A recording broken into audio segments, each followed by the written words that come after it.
This is TLV1.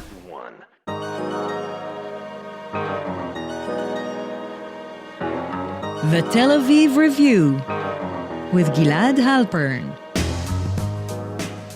Hello and welcome to the Tel Aviv Review, a program dedicated to the word, to the thought and to debate, brought to you by the Van Leer Jerusalem Institute, which promotes humanistic, democratic and liberal values in the social discourse in Israel. I'm your host Gilad Halpern, and today's interview is being recorded on the premises of the 2016 conference of the Association for Israel Studies here in Jerusalem. My guest today is a theatre studies scholar whose current research focuses on the satirical Hamatate theatre in the pre-state Yishuv period. Dr. Leah Gilula, hello and welcome to the Tel Aviv Review. Thank you. Hello. Our pleasure. So by way of introduction, can you tell us a bit about the state of Hebrew satire in the late 1920s where your investigation starts?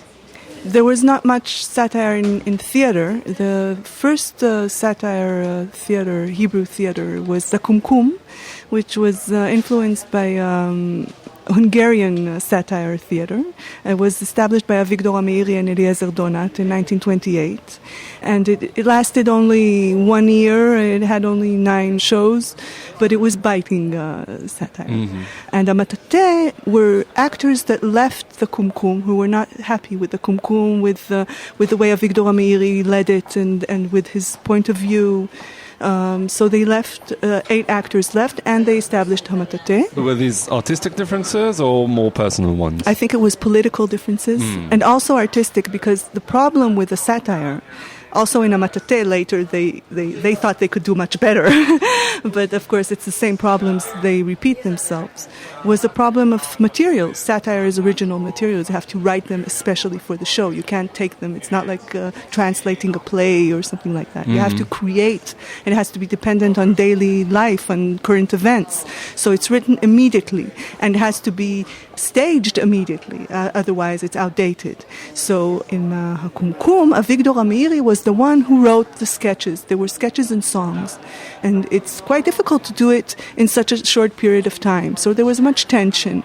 And also the subjects that he did and his point of view, they didn't really like it. And he was more like a dictator. Right. And when they left, they decided, from their experience in the Kumkum, they decided that Amatate would be organized as a collective, that everyone would have a say in what goes on in the theater, and not only one person.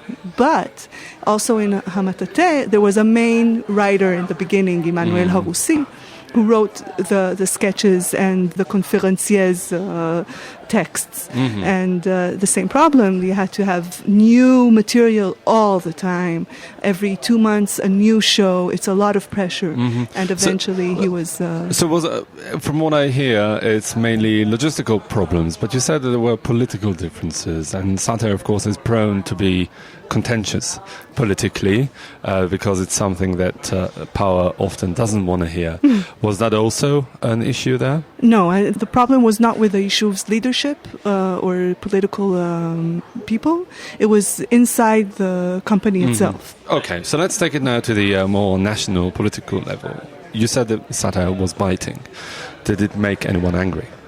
Oh, yes, especially the British mandate. And we know about Amatate, if we talk about the Amatate, which was it was the most popular theater in Palestine in the 1930s because it was attuned to daily life and it dealt with current events.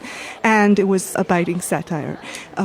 It's told that the leaders of the Yishuv, when they wanted to know what the public think, they went to Amatate, and then they understood where the wind blows. But the British mandate, every sketch was supposed to be given to the British mandate censor.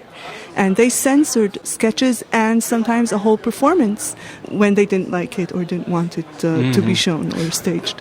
Because the content was, the plays themselves were more anti-British than the anti-Zionist leadership? Maybe. I can't say exactly because I don't know it was censored, so I don't really know. This is a work in progress. I'm working on it. So I haven't reached all the materials yet. Maybe I will reach materials that I will know that they were supposed to be staged and were not staged, and then I could give a more exact answer. Okay, so let me rephrase the question. Okay. The point of satire, as we know, is to take a jab at power.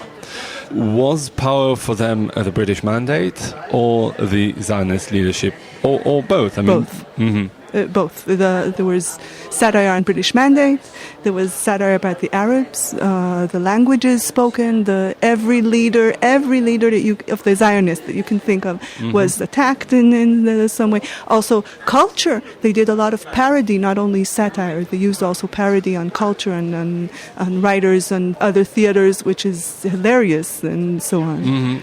But still, the powers that be within the issue of the Zionist leadership were happy with the existence of a satirical review? Well, I don't know if they were happy with it. I'm not sure, but it's part of life, It's part of. No, they let it happen, and they yes, they themselves attended those. Yes, those as I said, they came to see what happens in the 30s. Afterwards, the satire. Once World War II began, satire wasn't so central anymore because people had fewer reasons to be happy. Is that it? Because they felt that there were subjects that it's not right to satirize, and once the state was established, satire was not accepted at all. It was because everyone was dedicated to building the state, and this is a very serious subject. You cannot satirize it. So then those are the years of the decline of Hamatate, because those are the years that it understood that it cannot use satire. So it started to stage comedies. So it was just, a theater that staged comedies, not interesting. It is counterintuitive in a way, because you would think that the waiting years, the Yishuv years, where you incrementally prepare for the establishment of the state, are those years where everybody would be earnest, and after the establishment of the state everybody would take a sigh of relief and say, okay, now we've established the state, we're going to go on living our normal lives, and satire would be part of that normal life. Yes, I agree, but we have to take into consideration that the theater is an establishment in itself, and there were interior problems in the theater itself, and also you have to take into consideration that there were other theaters in the Yishuv and in the State of Israel. And the most important one was the Kameri Theater that was established in 1945, and it was very, very popular. And it eclipsed, in a way, Hamatate. Hamatate had also financial problems that affected it, and eventually it had to close its doors in 1954. And that exactly brings me to my next question about the relationship between Hamatate. Can we call it a fringe theater? Was that in today's terms? Would you? No, not at all. Not fringe at all. It was. The shows were composed of sketches, songs, and the conférencier, but it was mainstream. It was definitely not. So Hakumkum was fringe. All right, in a way. So about the relationship between Hamatate and the mainstream theaters, predominantly Hakamari and Habima. Were there any exchanges in terms of both manpower, actors, etc., and content, or were they completely separate?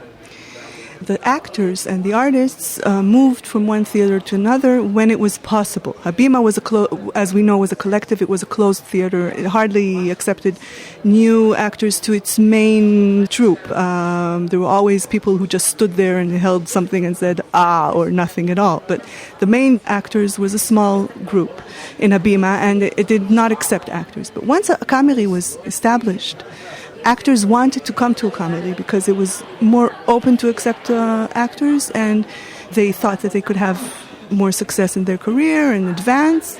But also the comedy eventually closed into a collective of actors, a small group. Hamatate, since it declined, there were actors that were accepted to the comedy theater, like Moshe Chorgel and more. Zalman Levyush. And in terms of the writings, of the content of the plays, were there any significant exchanges there?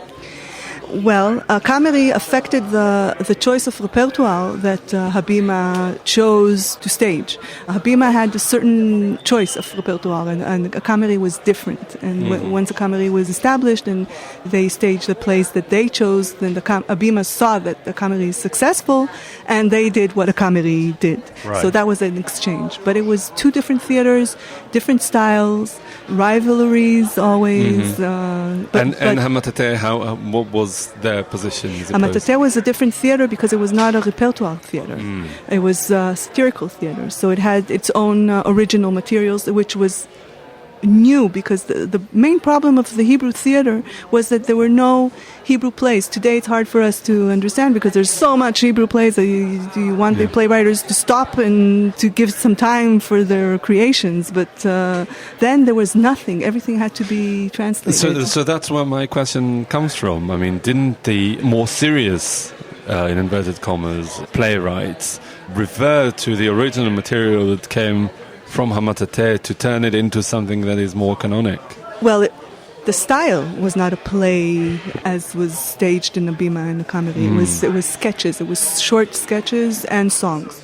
We do know that Hamatateh, many of the things came canonical. Once Natan Alterman started to write for Hamatateh, that's what the researchers are interested in when they deal with Hamatateh, because Hamatateh was not researched, besides one MA dissertation.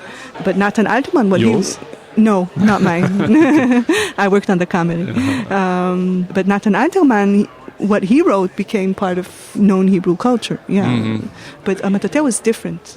Though they staged comedies, once they started to stage comedies, they were less artistically successful than Habima and Kameri, and of course Ohel. So they were pushed aside. There was no competition there. It was obvious. Right. Does any of their satire stand up to the test of time? I mean, when you go back to it today in the 21st century and look back on it, is it funny? Is it biting? Yes. I was very surprised to see. Of course, you have to divide it into subjects, because if you talk about the pure political things, then you have to know the period. You have to know exactly what happened, and that needs research. For me to understand exactly what they say about Arlozerov or Jabotinsky, I have to read the papers in that period, and then I will understand what they're really referring to. But if you have like something about religious people and non-religious people, then this is something we understand today. If you have something about a few things about the British Mandate, or something about, let's say, the rent, if they have sketches about the price of the rent, which is we it's deal still with very relevant, and it makes you really laugh. So. Yeah, there are things that are really wonderful today. Of course, some things, are outdated. There's not much you can do. But it would be interesting to maybe try and revive some of their sketches and see whether they still work, even as some sort of intellectual exercise. Yes, but that requires archival work, because these sketches and these materials are in the archive. They have not been researched. They have not been published, except, of course, Alterman songs. And they're written on very thin paper or handwritten. So you have to first decipher them. First you have to do the basic work of deciphering them and dividing them into subjects. And then, yes, they should be published, and we should try. And that's where you come in, Dr. Leah Gilula, theatre studies scholar. Thank you very much for joining us today to talk about Hamatateh and satire in the pre-state Israel. Thank you very much. Thank you for having me. And also big thanks to Alex Benish, our sound engineer, and to the Van Leer Institute for their generous support. If you like this podcast, there are many more where it came from. Just go to www.tlv1.fm/podcasts and take your pick.